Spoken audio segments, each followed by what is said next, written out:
miðað við núgildandi löggjöf að þá stysti mögulegi tími fyrir undirbúning og framkvæmdir á vatnsaflsvirkjun 12 ár. Stysti mögulegi tími, þú veist, ef ekkert kemur upp á.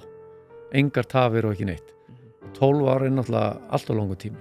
Allt hangir þetta saman og það verkefni stjórnvalda að skapa þessa hagfelldu umgjörð og þar þarf þetta að horfa til þess að það ekki nóg að horfa bara til íslenskra aðstæðna vegna þess að samkeppnishæfni þetta í eðli sínu alþjóðleg og í hverju einasta ríki eða langflestu ríkjum stjórnvöld að horfa á þessa þætti að vinna að umbótum einhvern veginn að reyna að bæta umgjörðina þannig að það sé betra eða einfaldara að reka fyrirtæki vegna þess að það skilar þá meiri verðmætum í samfélaginu.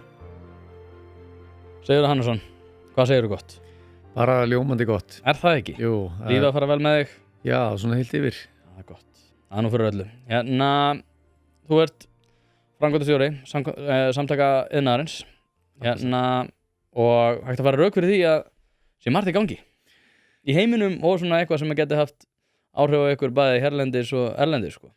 Það óvægt að segja það. Það mjög margt í gangi og hefur verið í rauninni margt á hreyfingu undanfarin ár og það má eiginlega segja sko að óvissa orðið svona nýtt norm því að það spennustigið í heiminum hefur náttúrulega vaxið og það hefur brotist út á ýmsa vegu. Við náttúrulega fórum í gegnum heimsfaraldur hérna fyrir nokkrum árum síðan það sem hafði mikil áhrif. Framleiðsla að færast til og breytt stefna í ríkjum í kringum okkur þannig að það sannarlega margt á hreyfingu. Já. Og náttúrulega komin í ríkisstjórn hér á landi sem að tók við núna fyrir stuttu. Gerir þetta ekki bara starfið skemmtilegra? Jú, ég held að sé alveg ótt segja það.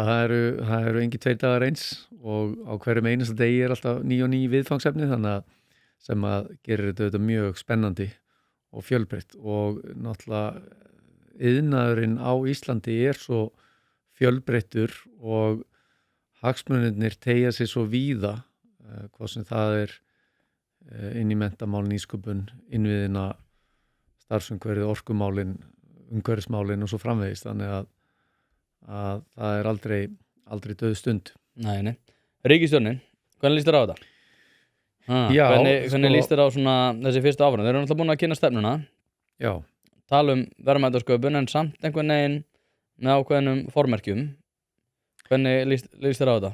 Sko tónninn hefur verið nokkuð góður svona heilt yfir og svona stefnu yfirlýsingin sjálf var styttri en við höfum séð undanfarin ár þannig að hún fjalla meira markmið sem að í sjálfu sér bara gott mál þannig að það sem að þau spil sem þau hafa sýnt á ég meina það lofar góðu en svona heilt yfir en síðan auðvitað svona nokkur atriði sem maður kannski staldrar við og snúa að atvinnulífinu, að verðmætasköpuninni. Það gott að heyra talað verðmætasköpun en á móti kemur að það ákveðni fyrirvara þar á. Við höfum séð það til dæmis þegar kemur að sjávarútveginum, eitthvað að ferðaþjónustunni, eitthvað að landbúnaðinum og svo framvegis.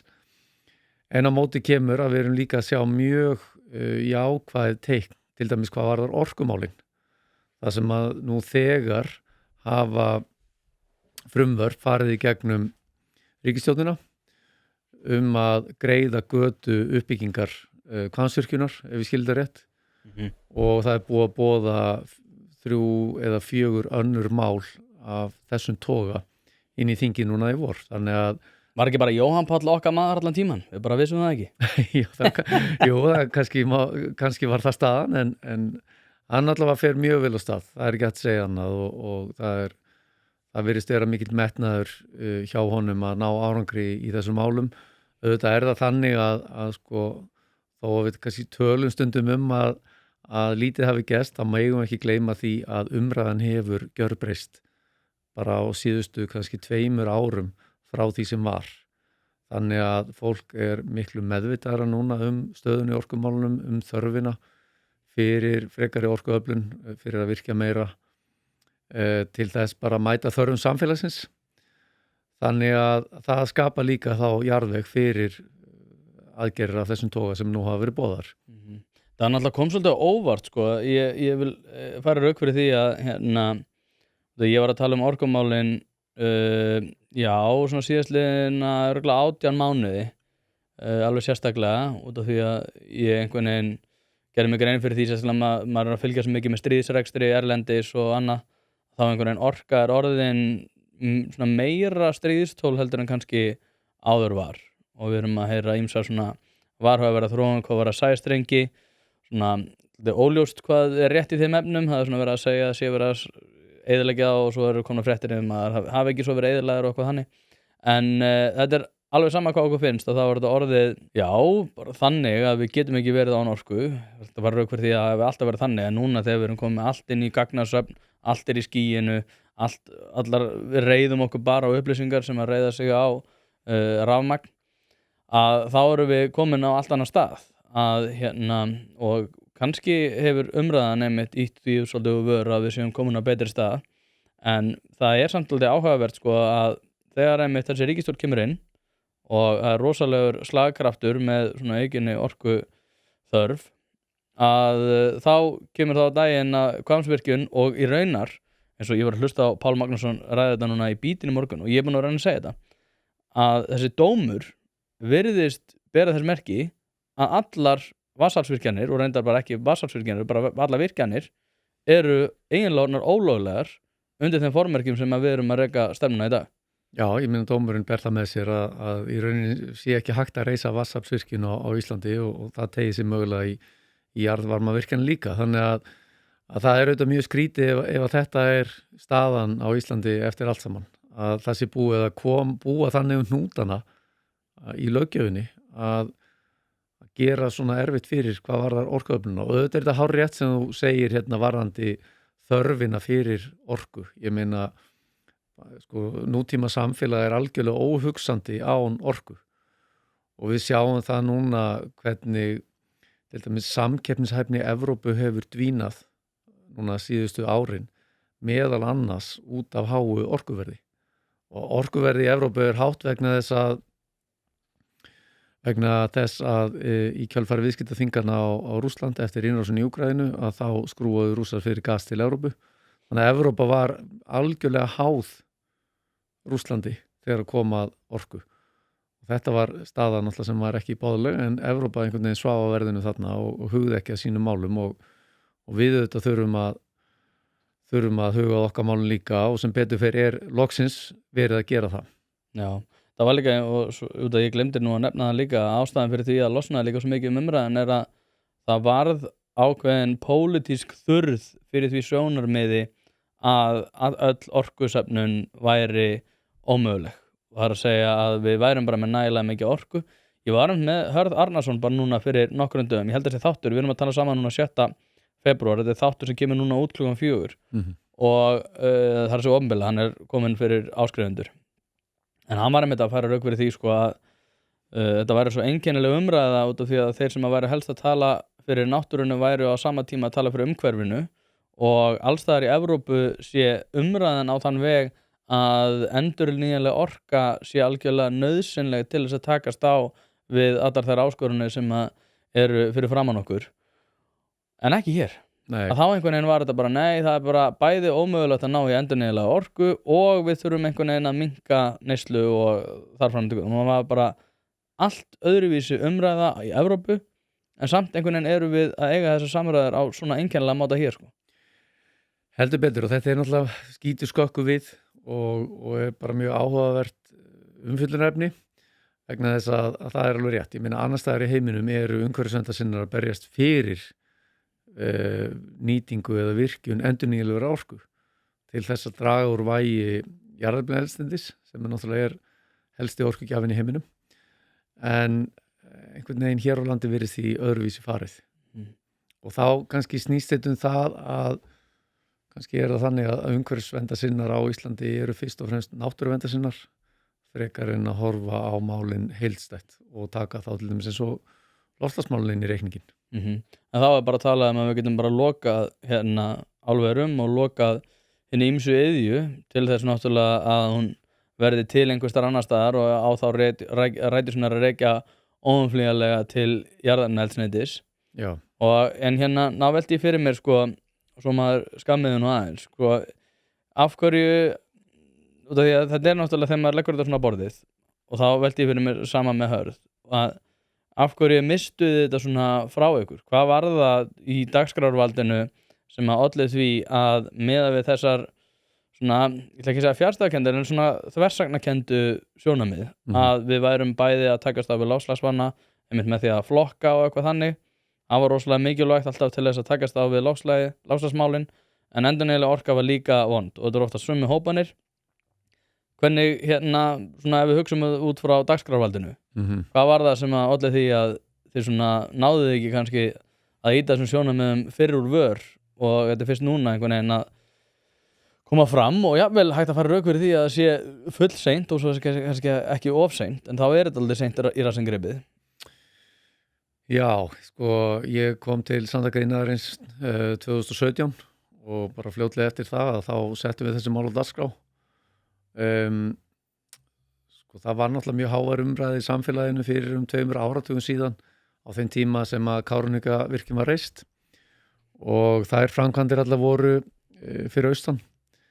Þá var mjög hávær umræða gegn virkjunum sem að varði talsverðan tíma svona kemur tímabil á Íslandi þar sem að ríkir kreppa nokkur ára skeið og uppbygging og fjárfesting var lítil hvort sem það var í orkumálum eða íbúðuppbyggingu eða atvinnuuppbyggingu eða hvað það nú var sko.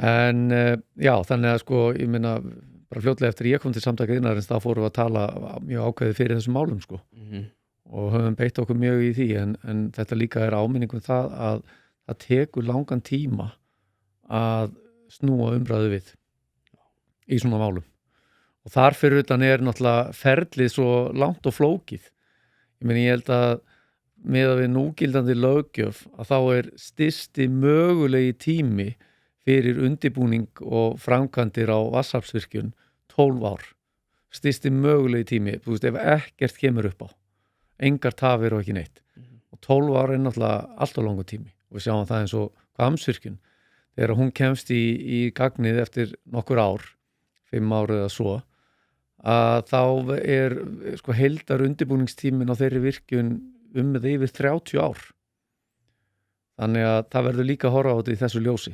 Já, ok, hérna en horfum þá til framtíðar hvernig, og þegar þú talar að Hvammsvirkjun verður komin á laggirnar eftir nokkur ár er þetta þá ekki komið? Hvernig horfir þetta við þér svona til framtíðar? Sko orka eða skortur á raforku hefur haldið aftur af atvinnuuppbyggingu og verðmætasköpun hér á landi, ég held að það sé alveg ljóst. Það eru tækifæri sem að hafa frestast eða tapast. Við sjáum það bara til dæmis núna, það eru kannski komin inn á það betur og eftir varandi gervigreind og tækniþróun í heiminum sem að kallar á raforku til þess að knýja áfram gagnaver og gagnavinnslu sem að tengist í.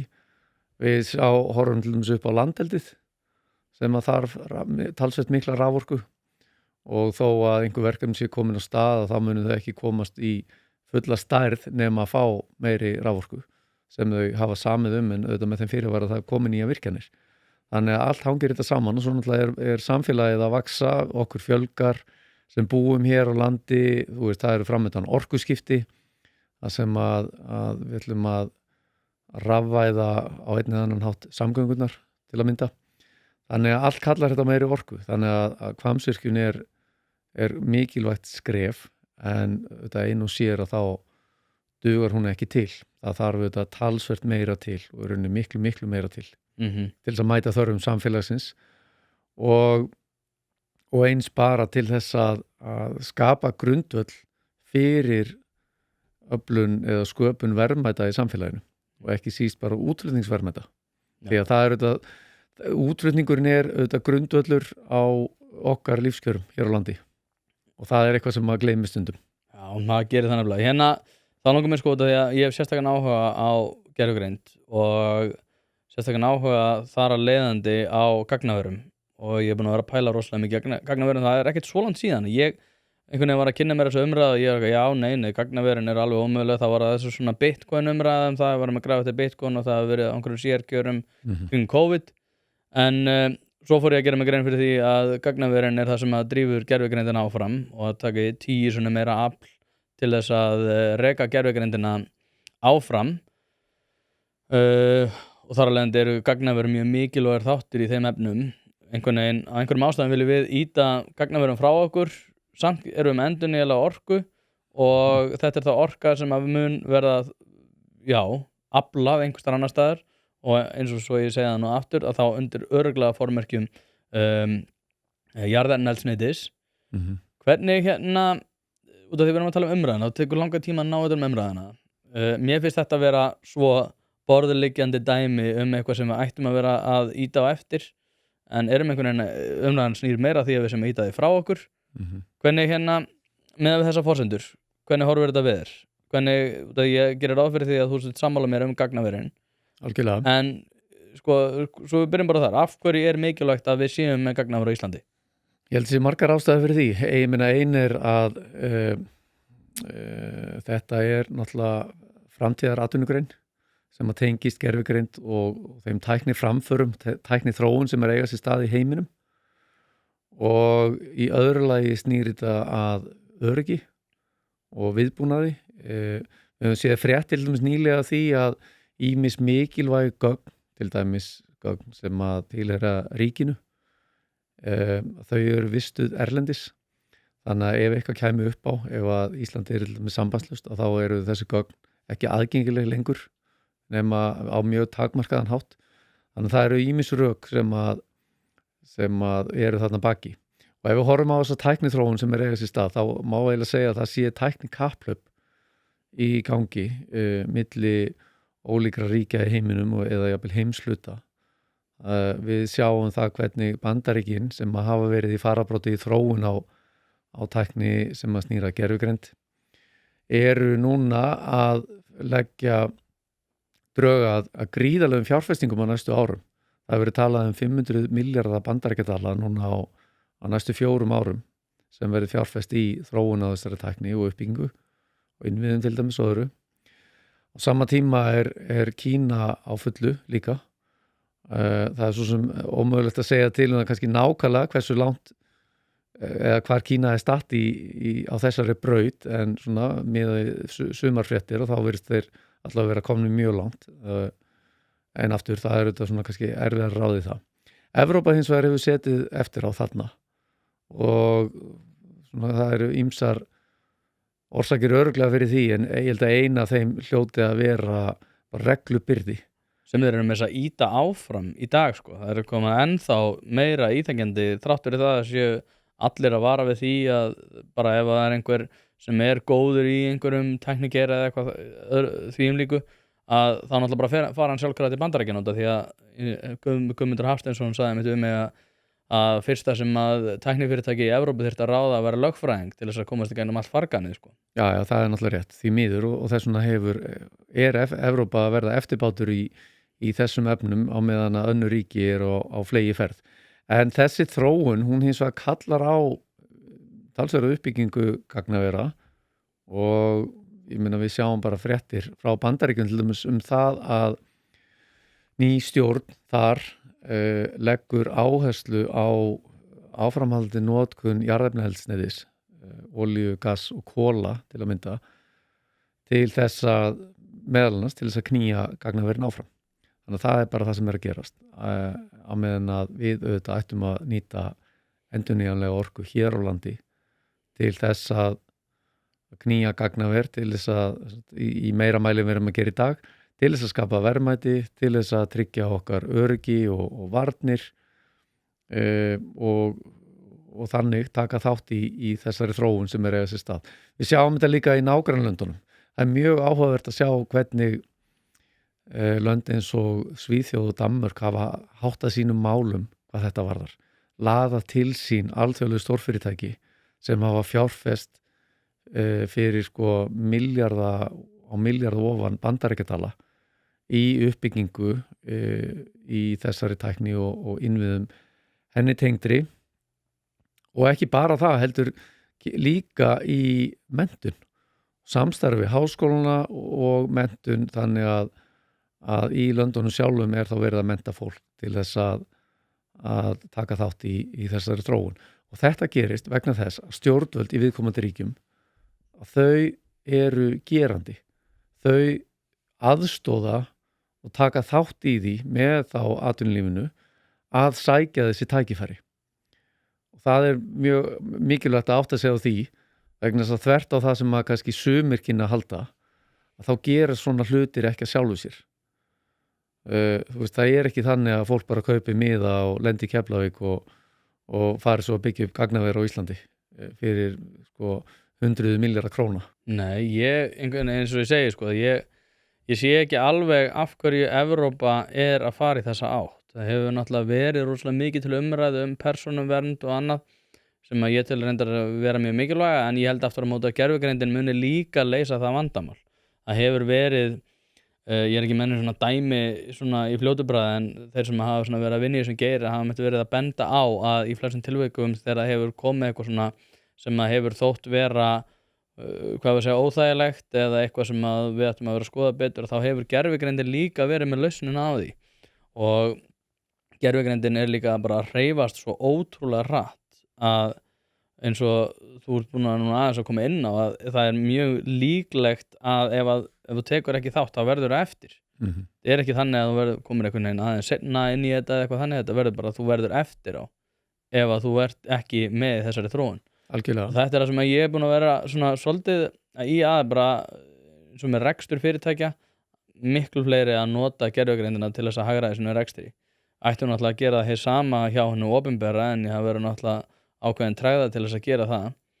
En fyrst sinn þá þurfum við náttúrulega að vera að passa upp á það að við höfum bolmagn í að gera þetta og hafa einhvers konar sko, svo ég fá sletta leverage í þessari umræðu, það að við gætum verið að bjóða upp á þá lausna gagnaver væru rekin áfram á endurnýjanlegri orku við góð skilyrði, köld skilyrði sem eru náttúrulega nauðsynleg fyrir þessu, sem að ekki nægilega oft kemur til umræðu. Þá þurfum við náttúrulega að vera með þetta í hendi sko. Ekki bara einhvern veginn vera, eins og þú segir, svolítið svona að sitja á rassinum og vonast til að þetta leysist af sjálfu sér sko. Nei, akkurat. Það mun ekki gera það.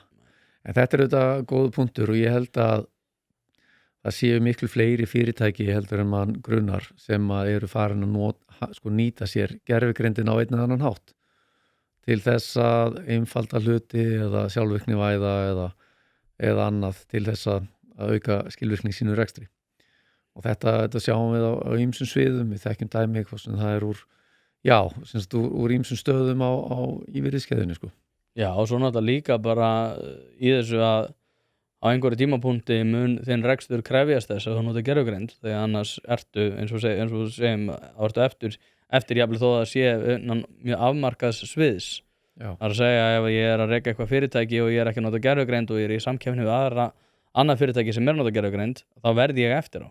Já. Þetta er að þróast svo ótrúlega hratt, en út af því að þú ert búin að tala um Bandaríkin, tollar. Já. Hvernig líst þér á þetta?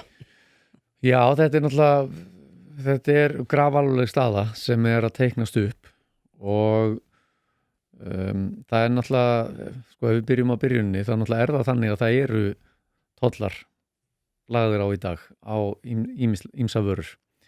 Hvað sem það hér á landi eða í Evrópusambandinu, Bandaríkjunum eða annar staðar og það eru auðvitað ýmsar ástæður fyrir því. Það getur verið efnahagslegar ástæður, það getur verið snúist að sko viðnámsþrótti og svo framvegis. Þannig að það er auðvitað bara eitthvað sem að við öll vitum og þekkjum. Hins vegar núna stendur þá til að hækka verulega tolla og Bandaríkjastjórn hefur kynnt áform þar að lútandi. Hvað var þar? Mexíkó, Kanada og Kína og boða tolla á Evrópusambandið, þar að segja hærri tolla. Og í svona stöðu að þá þau ríki sem að tollarnir beinast á að þau svara í sömu mynt og leggja þá tolla á einhverja vörur, allar eða sumar, hærri tolla. Þannig að sko, viðskiptakjörin þau versna og það er slæmt vegna þess að eins og við þekkjum að þá byggja okkar lífskjör, okkar góðu lífskjör byggja á sköpun verðmæta og útflutningi og þess vegna skiptir greiður markaðsaðgangur svo miklu máli. Þannig að hættan fyrir okkur svo að þetta hafi þá neikvæð áhrif á útflutning. Verðmætasköpun verður þá minni hér og til dæmis svona alversta sviðsmyndin svo að við myndum einhvern veginn svona klemmast á milli Bandaríkjanna á Evrópu. Ég er búin að heyra þetta nokkur svona. Hvað þýðir þetta? Hvað þýðir að klemmast hann á milli? Það þýðir þá að sem sagt vörur sem við flytjum út að þær séu tollaðar í Bandaríkjunum og líka í Evrópu. Þannig að það séu þá í rauninni skertari aðgangur eða verri viðskiptakjör báðum megin við hafið. Þannig að það er mjög slæmt en ég ætla að leyfa mér að segja það að sú sviðsmynd er afar ólíkleg. En síðan er ágætt að horfa til þess hvernig vöru við erum að flytja út. Þetta er mikið matvæli, prótein, fiskurinn, sjávarfangið, eitthvað af landbúnaðarvörum, drykkjarvörur og svo framvegis. Þetta eru ál. Ál er náttúrulega sennilega okkar stærsta útflutningsvara einstaka. Fluttum út ál árið 2023 fyrir ríflega 300 milljarða. En síðan er vaxandi flokkur sem eru lækningatæki og það eru eins og vörur Össurar, Nox Medical, Keresis og fleiri. Þannig að það hefur verið mjög vaxandi og stækkandi ár frá ári og síðan eru þó lyf líka vaxandi. En þetta er allt saman vörur sem maður hefði haldið að væru mjög mikilvægur og bættu lífsgæði fólks í þeim löndum þangað sem þessar vörur eru fluttar. Lækningatækin til að mynda, lyf, sjávarfangi, þessi góðu matvæli. Þetta skiptir allt máli. En við höfum alveg orðið fyrir barðinu á þessu og við sáum það allir 2018, þá voru lagðir á tollar eða hækkaðir á ál og kísilját til Bandaríkjanna. Allt ál sem er framleitt á Íslandi og það fer til Evrópu, en hluti af því kísiljátni sem verður til hér, það fer til Bandaríkjanna. Þannig að þetta hafði til dæmis neikvæð áhrif þá. En er þetta líklega sviðsmynd? Ef þú horfir það bara á stöðuna, eða kannski tvíþætt spurning. Hvað gerum við í þegar slík sviðsmyndum tegnast upp og er hún líkleg? Ef við lendum í þessari klemmu. Já, ég held að sú sviðsmynd er afar ólíkleg. Hún er afar ólíkleg. Hvað gerum við þá til að því við erum alltaf að tala um að hafa svolítið forsjálfni? Já, akkurat. Hvað gerum við núna sem land til þess að passa upp á það gerist og kannski undirbúa okkur ef að versta sviðsmyndin tegnast upp? Algjörlega. Ég held að þarna skiptir hagsmunagæsla gríðarlegu máli. Og þá erum við að horfa til stjórnvalda sem að þurfa að eiga í góðu samtali við stjórnvöld í öðrum ríkjum, Bandaríkjunum og Evrópu til að mynda. Noregur er náttúrulega í sömu stöðu við, sem sagt í EES. Þannig að já, það mun skipta miklu máli. Við til dæmis hjá samtökum iðnaðarins höfum tekið þetta mjög alvarlega. Þannig að bara fyrir mörgum mánuðum síðan og þá fórum við að greina hagsmunina og fórum að kynna þá fyrir okkar bandamönnum og samstarfsaðilum. Þannig að við höfum rætt þessi mál. Ég hef til dæmis átt fundi með norrænum kollegum, hvort sem það er símafundi með þeim öllum og ég var í Oslo líka daginn þar sem ég átti fund með framkvæmdastjóra NHO sem eru þeirra samtök atvinnulífsins sem okkar systur samtök í Noregi. Við höfum unnið þetta á vettvangi EFTA og tókum þátt í fundi með framkvæmdastjóra alþjóða viðskiptastofnunarinnar WTO núna í síðustu viku. En fyrst og fremst höfum við náttúrulega átt mjög þétt og gott samstarf við íslensk stjórnvöld, utanríkisráðuneytið. Og ég veit að þau vinna hörðum höndum að því að tryggja hagsmuni Íslands. Þannig að ég veit að svo hagsmunagæsla er í gangi og hef fulla trú á því að hún muni þegar uppi staðið skila árangri. Við eigum þetta ennþá eftir að sjá hvernig útfærslan á þessu verður. Og svo kannski nákvæmlega hvort af þessu verður og hvenar. Við sjáum það að núna nýlega voru kynnt áform tolla sem átt að leggja á núna bara í þessari viku á Mexíkó og Kanada. En þeim áformum var frestað mánuð þegar að bæði Mexíkó og Kanada koma aðeins til móts við kröfur Bandaríkjanna. Þannig að já, við erum aðeins eftir að sjá svona nákvæmlega hvernig þetta spilast út af því að þetta er náttúrulega þó þetta sé sagt eiga að vera tekjuöflun fyrir Bandaríkin og snúa að svona hvað ég segi þeirra efnahagslegu markmiðum að þá tengist þetta öðrum þáttum líka ópíóðum og kannski fleirum. Já, ég held líka sko að að við séum samt í þeirri stöðu að þetta er svo skrítið náttúrulega komandi frá Repúblikanaflokknum og það er svo skrítið hvað er búið að vera lítill slagkraft gegn Trump í þessu sko.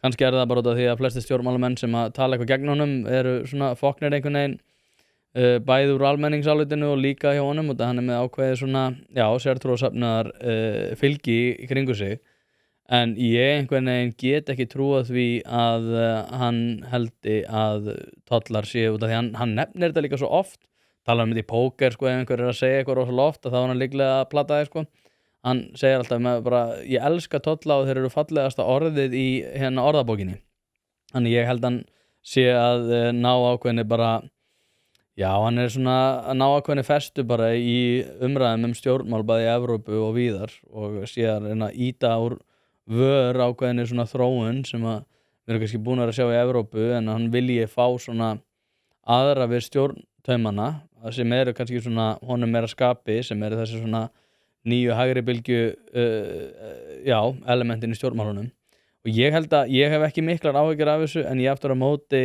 þá er þetta náttúrulega að straumkurinn maður sér það alveg bara svona mörkuðum og þannig, þú veist, það er ákveðin stilling en samt alveg líka mikil óþreyja sko, gagnvart í hvernig þetta fer en ég, eins og sko með iðnaðinn og Íslandi, ég er sammálaður sko, ég held að við þurfum að vera einhvern veginn að tala fyrir hagsmunum Ísland sem að mér reyndar hefur fundist vanta, ég var með Albert Jónsson bara fyrir nokkrum dögum sko, hann var að segja það að þegar það var sett á laggirnar all þessi loftslagsmarkmið og þá hafi sko Ísland ekki nýtt sérstöðu sína gagnvart endurnýjanlegri orku heldur bara ætlað að vera ennþá framar og setti það bara ótrúlega óraunhæf markmið án þess að horfa til fyrirsjáanlegra afleiðinga og ófyrirsjáanlegra reyndar en mikið til fyrirsjáanlegra afleiðinga og við höfum einhvern veginn keyrt á þessari stefnu rosalega lengi. Það er að losna þetta og það er að komast aðeins meira svona í umræðina bara við þurfum endurnýjanlega orku og ekki bara það að við þurfum hana heldur en betri heldur en svo orka sem væri þá annars notuð en þetta hefur eins og bara fara inn á áðan sko, þetta hefur tekið rosalega tíma en ég persónulega hef ekki miklar áhyggjur af þessu. Nei, akkurat, en við þurfum bara að sjá aðeins til hvernig vindur, en svo er einn punktur í sem er líka dálítið mikilvægur að því að maður hefur aðeins heyrt það í umræðunni að sko við hér á Íslandi eigum ekki að taka þátt í tollastríði en vandinn er bara sá að maður velur ekki að taka þátt í því, maður verður einhvern veginn fyrir barðin á því og það er ekki eins og við hér séum að senda heiminu þau skilaboð og við ætlum að setja á einhverja helgarna tolla á vöru sem að við flytjum inn. Þannig að það svona gætir ákveðins miskilnings þar í umræðinni en svona heilt yfir er þetta náttúrulega grafalvarlegt mál en eins og ég segi, við þurfum bara að fylgjast vel með og sjá hvernig þetta þróast því að óvissan þarna er býsna mikil. En síðan til dæmis að svo við klárum aðeins umræðina þær vöru sem að verða til hér og við erum að flytja út og ég nefndi álið áðan sem að fer til Evrópu. Evrópa eins og önnur ríki eða efnaðarsvæði hafa verið að taka til skoðunar aðgengi að vörum sérilagi að hráfurum. Ég meina við þekkjum það hvernig Kínverjar hafa síðustu 20 árum eða svo tryggt sér aðgengi að ýmsum hráfurum, bæði byggtu framleiðslugetu heima fyrir en líka gert samkomulega þá við ýmis ríki aðgengi og ég meina Bandaríkin hafa verið að gera þetta líka og Evrópa eitt af stórum málunum þar á síðasta kjörtímabili var Critical Raw Material Act sem að snýr þá að þessu og ál hefur til dæmis verið skilgreint þar sem nauðsynlegt eða mikilvæg hrávara þannig að það ætti líka að styrkja okkar stöðu gagnvart Evrópu. Já, hvað út af álverin, maður heyrir svo oft í umræðunum álverin að fyrsta lagi sé þetta orkusóun út af því að þetta kemur sér svo illa út af því að við erum ekki að fá neitt af þessum tekjum jú, flott, þetta býr til einhvern nokkur störf á stöðum þar sem að líklegast var ekki störf en fórnarkostnaðurinn aftur á móti náttúran og fórnarkostnaðurinn sá að við erum að nota orku sem við getum annars verið að nota heimilin sem að við getum bara að nota þá sjálf þá þurfum við ekki að vera í allir þessi orkusöfnun af hverju þurfum við þessi álver og eigum við ekki bara að loka þeim og þá myndum við rauninni leysa svo marga hnúta sem við þurfum hvað sem að takast á við eins og við erum búin að koma inn á Alls ekki sko ég held að bein og afleidd störf í álverum eru í kringum 5.000 þannig að álverin eru svo sannarlega mikilvæg á þeim svæðum fyrsta lagi á þeim svæðum þar sem þeir eru en í öðru lagi bara fyrir landið í heild vegna þess að við byggjum okkar lífskjör á útflutningi eins og við rætt þannig að sko og ég meina kaup álverana á vörum þjónustu, raforku og fleira náttúrulega það eru gríðarlega fjárhæðir á hverju einasta ári og bara svona einn lítill punktur þar að við þekkjum það að staða Landsvirkjunar er býsna góð núna, ég meina þar hefur verið byggt upp eigið félagið farið að greiða arð til eiganda síns ríkisins og hefur greitt núna á síðustu árum nokkra 20 milljarða í arð og við gleðum stöðuð yfir því en það er hollt að rifja það upp að eigandinn hefur aldrei sett fjármuni inn í fyrirtæki nema í upphafi við stofnun 1965 eða árunum þar þegar fyrstu árum félagsins þannig að allt eigið féð og þær eignir sem eru til hafa meir og minna verið byggðar fyrir tekjur sem hafa komið frá orkusæknum iðnaði. Þannig að þetta er svona eina birtingamyndunum af því hverju þetta hefur skilað og þetta er auðvitað fyrir utan störfin, fyrir utan þjónustuna sem er keypt, fyrir utan það að það eru, eins og ég sagði, 5.000 manns sem vinna beint og óbeint í álverunum. Þúsundir heimila á landinu sem að byggja sín afkomu á álverunum eða viðskiptum við þau og þar fram eftir göttunum. Þannig að, og svo má ekki gleyma því að ál er auðvitað mjög mikilvægur málmur sem að er nýttur í mjög margt og ekki síst til þess að draga úr losun gróðurhúsalofttegunda vegna þess að ál er léttur málmur. Þannig að kostirnir eru fjölmargir og þetta er í rauninni mjög áhugavert dæmi ef maður svona fer hérna 60 ára aftur í tíman þegar að Landsvirkjun var stofnuð að það var auðvitað ótrúleg svona framtíðarsýn eða fyrirhyggja sem að fólk á þeim tíma sýndi með því að stofna Landsvirkjun, reisa Búrfellsvirkjun og fá kaupendur að orkunni og setja þá upp álverið í Straumsvík vegna þess að þar með varð til ný stoð í efnahagslífinu, útflutningsstoð sem að hefur svo sannarlega styrt lífskjör okkar hérna á landi svo munar. Fram að því voru þetta gríðarlega sveiflur í efnahagslífinu og það er til dæmis mjög áhugavert að lesa ævisögu Jóhannesar Nordal það sem er fjallað mjög vel þær áskorunir sem voru, sveiflur upp og niður, það gekk vel, bara nokkrum mánuðum seinna gekk illa, það þurfti að fella gengi, laun voru hækkuð 10% og svo framvegis. Þannig að stofnun Landsvirkjunar, fjárfestingin í Straumsvík, í álverinu og framleiðslan þar og svo hefur náttúrulega orkusækniðinnar stækkað, allt þetta hefur svo sannlega lagt sitt að mörkum til þess að auka stöðuleika á Íslandi og skapa verðmæti. Bæta lífskjör.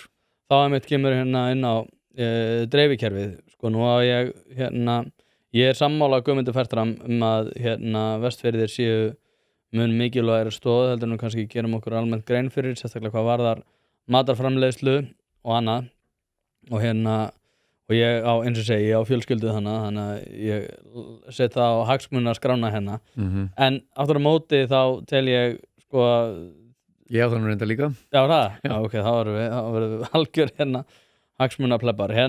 Sko, svo skrítið að fylgjast með því að ég fer þarna og ég lýsti hérna mitt í orðanum jólin og þá sló út rafmagninu á hálfu þorpinu held ég eða hálfum bænum og ég hugsaði með mig bara ok, nú er sko orkan hún árættur sem er ekki til jarðefnaeldsneytis sem er kannski góða fréttir í þessum málum en aftur á móti þá var maður komin í veruleika sem maður kannski finnur ekkert fyrir lengur á höfuðborgarsvæðinu þar sem bara það er 12 stiga frost þetta má ekkert vara svakalega lengi þangað til að við erum komin í mjög óþægilegar aðstæður ég þannig með 6 mánaða krakka og það var einhvern veginn komst maður miklu nær þeim veruleika sem að var kannski fyrir örfáum áratugum sem að veldur kannski líka því að við leyfum okkur að tala miklu frjálslegra verðmætasköpun og nauðsynjar og fleira út af því að þeir eru í svona mikilli nálægð við bara allsnægtir að þá einhvern veginn þægilega bara svona já en þurfum við eitthvað meira að þessu ég hef það bara ágætt en það sem að ég fór að ræða við þig líka var að sko bæði svona ákveðin orku óvissa á mjög mörgum svæðum á sunnanverðum Vestfjörðum og líka hvað varðar hérna á Ísafirði og annar staðar samt reiðum við okkur gríðarlega á tekjur sem að koma þaðan og veginir eru heldur ekki í lagi þannig að þetta er rosalega skrítið að við séum einhvern veginn búin að móta þannig veruleika fyrir fólkið hana út af því að ég get nánast fullyrt að ef þetta væri einhvers staðar á sunnanverðu ég ætla ekki bara í einhverjum landslundum saman en nú skilur hvað ég meina ef þetta væri eitthvað sem hefði við að gera með ferðaiðnaðinn og við erum að tala um Suðurlandi þá myndi aldrei líðast og ef þetta var, ég tala nú ekki þetta var á höfuðborgarsvæðinu þá myndum við aldrei líða þetta samt einhvern veginn fyrir svona, já, nei, við þurfum ekki að vera mikið að pæla þessu við tölum við ætlum að aðeins að dytta upp á Dynjandisheiðina við veitum ekkert hvernig það verður hvort hún verði hérna starfræktar að segja allan á sér hringa passa upp á það að sé hægt að keyra hann yfir en við einhvern veginn, já, nei, þetta nú bara einhver veruleiki sem að við þurfum ekki að svakalega mikið að spá í. Já, það náttúrulega staðan þarna sem sagt hvað varðar samgöngurnar náttúrulega og hefur verið snúin og sama með orkumálin þar auðvitað bara ákveðið vandamál ég meina kerfið býsna viðkvæmt og það lítið til þess að slá út og eins og þetta lýsa og svona mér finnst sjálfum mjög áhugavert að fylgjast undanfarin ár með þeirri uppbyggingu sem hefur verið á svæðinu gríðarleg uppbygging hvað sem það á vegum fyrirtækja eins og Keresis og Guðmundi Fertram ótrúlega ævintýri þar fiskeldið og kannski fleira svona sem líka á teikniborðinu ég veit að það mikill kraftur sem býr í samfélaginu á Vestfjörðum og það mikill hugur í fólki það eru mörg tækifæri líka til uppbyggingar til þess að nýta þær auðlindir og það sem til staðar þar þannig að það sannarlega spennandi að fylgjast með því en til þess að það geti orðið þá þarf þetta orku það þarf meiri orku á svæðið það þarf að bæta flutningskerfið og dreifikerfin og samgöngunar og hvað var að samgöngunar þá má þetta segja að veginni séu svona smám saman að komast í býsna gott horf Það töluvert skárra heldur en bara fyrir 10 ára þegar ég byrjaði að keyra hana Já, það náttúrulega gjörbreyting á þeim tíma og svona kannski á næstu 2 til 3 árum verður heldur svo þróun áfram og þá verður komin vegur þarna sem að verður bara virkilega góður Teigsskóg og brýtnar þarna yfir Gufufjörð og fjörðin hérna við hliðina og Kollafjörð hvað hann heitir Já, ég ekki alveg með á hreinu og svo Dynjandisheiði og þú veist, þar búið að bjóða út þannig að framkvæmdir hefjast á senn eru hafnar eða munu hefjast þannig að það svona sér til lands þarna það sem eins og að vantar upp á vetrarþjónustan því að það ekki nóg að hafa góða vegi ef að snjórinn ekki ruddur á veturna þegar snjóar þannig að það eitthvað sem ég trúi ekki öðru en að það verði horft til þess þegar að veginir núna að komast í betra horf að þeim sé haldið opnum vegna þess að þarna verða til mikil verðmæti sem að þarf þá að koma á rétta staði hvort sem að það sjávarfang eða sáraðumbúðurnar frá Keresis eða hvað það nú Ég nefnilega og ég veit alveg að einhverjir hlustum minni hugsa nei, þú ættu að vera að tala um menningamálin og þú ættu að tala með en samt nálægð okkar við þetta sem við erum að tala um núna kannski ekki spennandi þangað til hún verður spennandi þegar við þurfum á hana að halda og ég hef mitt haldið fram og það hefur verið að tala um tollastríð áðan og fleira að við lifum á svo ótrúlega hvað ég var að segja, þetta þannig land að þú getur ekki tekið öllu með vissu það rauninni fullvíst að á næstu 100 árum þá munir koma til með að verða örugglega einhver erfiðleikar sem að við getum ekki séð fyrir núna og þar að leiðandi finnst mér þetta vera sko mál sem að mér finnst ótrúlega spennandi út af því að þetta gerur okkur betur í stakk búin til þess að takast á við slík verkefni og þess vegna finnst mér líka bara mikilvægt að halda þessu á lofti að hérna bara, ég líka að tala fiskeldin sem mér finnst talandi að eiga erfitt eða þú veist, eiga hérna erfitt með að ná tangarhalda umræðum fiskeldin fyrir þau landsvæði sem að þau eru á hafa sko eru í rauninni ástæðan fyrir því að það ennþá búið á þessum svæðum þeir mistu kvótan og maður sá alveg á þessum litla bæi Bíldudalur, Patreksfjörður, Tálknafjörður að þetta var og þessu hefur verið lýst fyrir mér sko að þau segja bara að þetta var rosalega erfitt sama gildi með Ísafjörð þó svo að þessi miklu stærra bæjarfélag þá var hérna framkvæmdastjóri sem lýsti fyrir mér hvernig hann sá bara allir vinir hans hann var aldrei við mig allir vinir hans voru bara farnir og þeir voru bara sá ekkert fyrir fram á að snúa aftur þangað til núna þegar það komin einhver atvinnuaukning það svona eins og segi þess vegna ég alltaf að reyna að fara rauk fyrir þetta er svo mikilvæg umræða þó svo að hún hljómi oft þurr að þá hún ekki þurr sko þetta ótrúlega sko þetta ástæðan fyrir því að við búum við ákveðin lífskjör en samt einhvern veginn og út af því að við erum að tala að það búið að ná ákveðinni betri umgjörð um umræðina en þá hefur þetta samt verið svo stjörnugalin umræða undanfarin ár þar sem við höfum einhvern veginn leyft okkur að tala eins og bara svolítið eins og höfuðborgarbúar sem að bara, þetta mér líður ágætlega og þar af leiðandi lítur öllum að líða ágætlega og þar af leiðandi þarf ég ekki að hafa áhyggjur af því að framtíða kynslóðir munu njóta sama ávaxtar sko. Nei, nákvæmlega, ég meina við getum ekki öll unnið hjá opinbera og að býtu bara en það, ég meina staðreyndin náttúrulega svo að fólk þarf vinnu og vill fá laun hver mánaðamót og þá þýðir það að það þurfa að verða til störf, það þurfa að vera til fyrirtæki og atvinnurekendur sem að geta þá rekið sín fyrirtæki við góðar aðstæður og þess vegna erum við að tala samkeppnishæfni sem að svolítið rammar inn þessar aðstæður hvað sem það snýr að menntamálum eða mannauðsmálum að þú veist að fá fólk með þá hæfni til starfa sem að þarf innviðunum, þú veist að sé eins og við vorum að ræða vegina eða orkuna eða hvaða nú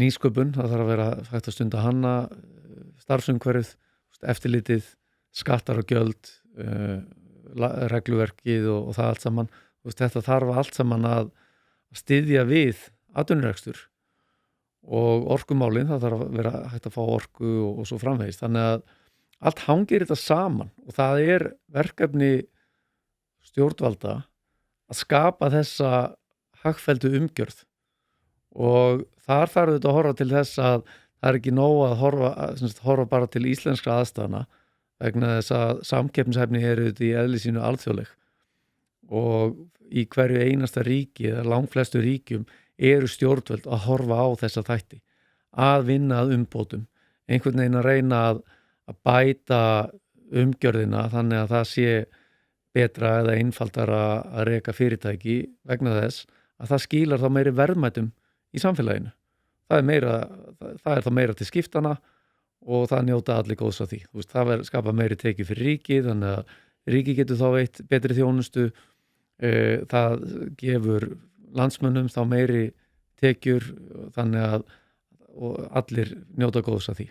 Það eitt skildi í þessari umræðu sem að ég var að ræða við hann Árna Helgason rétt áður en á komast og við vorum að ræða reyndar sjálfstæðisflokkin og hvernig hann hafði svona tapað hinnum almenna kjósanda svona þessum manni sem að kannski talar ekki jafn fínt og svona, þykir fínn í borgatúninu og kannski ekki í svona þessum hefðbundna atvinnurekstri og við sammæltumst það að sjálfstæðisflokkurinn hefði einhvern veginn skilað hann eftir en við ætlum að geta að fara að tala sjálfstæðisflokkinn þetta núna.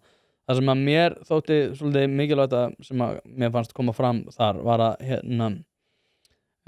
við verðmetum afrakstur fyrirtækja og fólk sem í einhvers konar rekstri bæði starfsemi þeirra og annað undir formerkjum þess hversu mikla skatta þau koma með í þjóðarbúið. Ég man eftir svona umræðu, ég hef gagnrýnt það nokkur sinnum að á flestum svona já, í umræðum það hvernig Kerecis kom fram að þá sneri umræðan aðalega það þegar að þeir seldu til Koloplast að þá voru að vera einbeita sér að því hversu mikið að skatttekjum Guðmundur Fertram og aðrir myndu koma til með að greiða til nærsamfélagsins og samfélagsins alls og eitthvað verið svona í að því að þeir væru svindlarar og lottarar og eitthvað þannig. Það var svo ótrúlega skrítið, ok, fyrsta lega er þetta með afurð sem er að fara að gera fólk heilt á ný, bara einhver afurð sem að tekur eitthvað fiskaróð og skellir því á einstakling sem þarf að halda og hann mun ekki vera með jafn mikið líti að eilífu og getur grætt sár sem myndi fara inn í beinmergin og valda sýkingu og þannig að takaðu löppina fyrir sykursjúk allir. Það er afurðin. Já. Ekki skatttekjuna sem að þú færð mögulega af einhverjum fyrirtækjakaupum dansks fyrirtækis á íslensku fyrirtæki og það sem að mér þótti svo mikilvægt og ástæðan fyrir því ég nefni þetta samhengi við það sem ég og Árni Helgason vorum að tala um áðan er að við erum með sko, svona einkennilegar hugmyndir atvinnurekstur sem að snýra því að ágóði samfélagsins sé fyrst og fremst bundin við það hvað fer til hins opinbera. Afurðin er aðal afraksturinn af því. Hitt vissulega kemur inn í og við getum haft einhverja hugmyndum það að þú er að greiða til samfélagsins út af því að þú ert að nota vegina og notar heilbrigðiskerfið og nota tryggingarnar og annað en aftur á móti þá þurfum við samt að koma til þetta dagskrá að sko ef að ég þarf á því að halda að það sé skipt dekk hjá mér þá er það að sé einhver tilbúin í það og hefur getu til þess og allar nauðsynjar sem að þarf til þess að það skipt dekk hann er að búa til það eru verðmætin virðisaukin og þetta er alveg aukalega en einhvern veginn finnst mér eins og umræður hafa rosalega mikið ístúd í það að það hvernig við verðmetum hluti og annað byggist fyrst og fremst á því hvað þið opinbera næra að taka til sín. Já, ég held að það sé mikið til í þessu og þetta er auðvitað góð punktur að stundum gleymum við vörunum sjálfum eða þjónustunni sem að hefur verið fundin upp eða er til og því hvaða virði það skapar fyrir samfélagið. Sem er ástæðan fyrir því ég fór úr tíðin til þess að byrja með sko. Já, nákvæmlega. Þannig að það er alveg rétt og eitthvað sem að væri þess virði að tala meira um. En hins vegar er hitt kannski svona ákveðin birtingamynd bara af þessum verðmætum. Hvað það er sem að fer til ríkisins. Þannig að það er kannski svona, það er einfalt að tala um það. Það er svona, það er mælanlegt. Og þess vegna kannski er tala meira um það í umræðinni. En það er alveg rétt að sko fyrirtækin eða atvinnustarfsemi eða hvaða nú er svolítið metið út frá þessum mælikvörðum.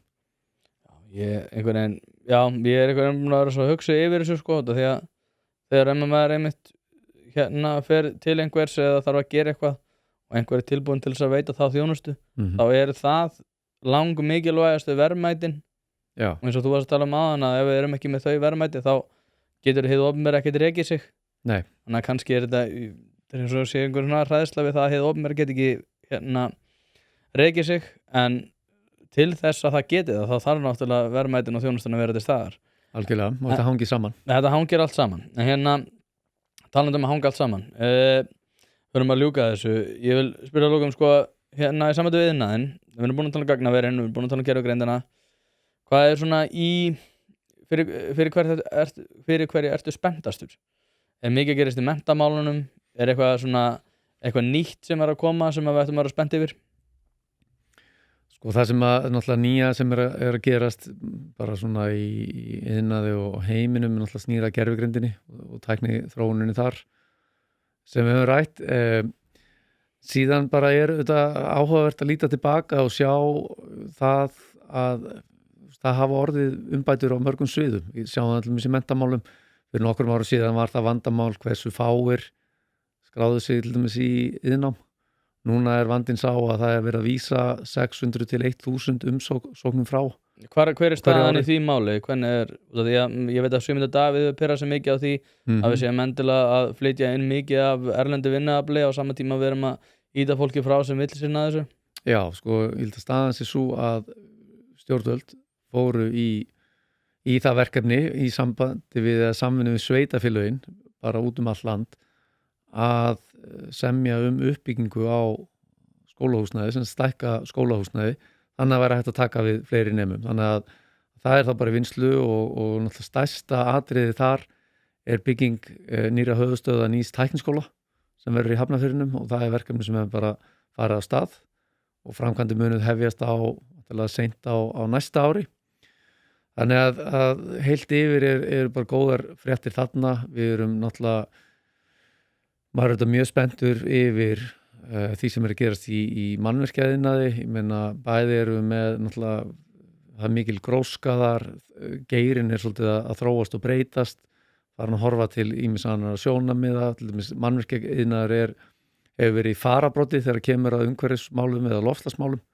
Fyrsta atvinnugrein til dæmis til þess að setja upp aðgerðaáætlun þar og ýmislegt sem við sjáum þar, þú veist, breyting á steypu og eitt og annað, mikil uppbygging, sko, það er mikil kraftur sem maður finnur í atvinnulífinu, þannig að það er svona, ég held að sé þegar réttar aðstæður skapast, þá getur orðið mikil uppbygging bara hér og þar landið, fyrirtæki að stækka eða að breyta einhverju hjá sér, reyna að auka framleiðslugetu og ný tækifæri, ný fyrirtæki að vera til.